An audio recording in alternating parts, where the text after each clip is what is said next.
il y a eu quelques divergences, même si c'est vrai qu'unanimement, depuis le début de l'affaire, l'ensemble des membres du Parti républicain ont condamné les propos tenus par Nadine Morano, les qualifiant souvent d'inappropriés ou d'inadmissibles, tout comme Nicolas Sarkozy. Après, il y avait des dissensions, des divergences sur sanctions ou pas. Quelle sorte de sanctions? Certains avaient même envisagé une éviction complète.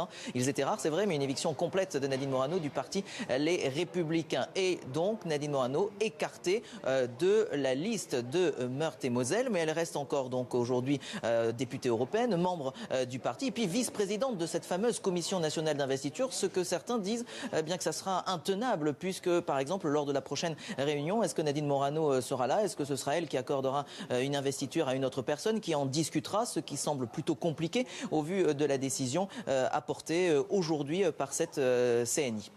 Nadine Morano qui pourrait, d'après vos informations, Julien, réactiver ou en tout cas donner plus de force à un micro-parti?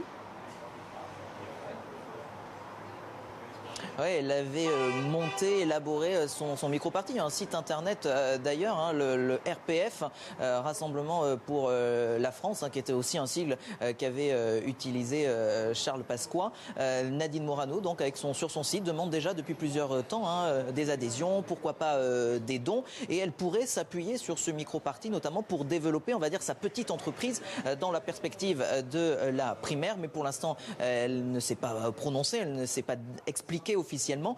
Selon nos informations d'ailleurs, elle pourrait tenir pourquoi pas une conférence de presse demain. Ce serait pourquoi pas à Strasbourg où elle a passé toute la journée, ou à Toul dans son fief. Certains parlent même dans son entourage pourquoi pas faire un 20h.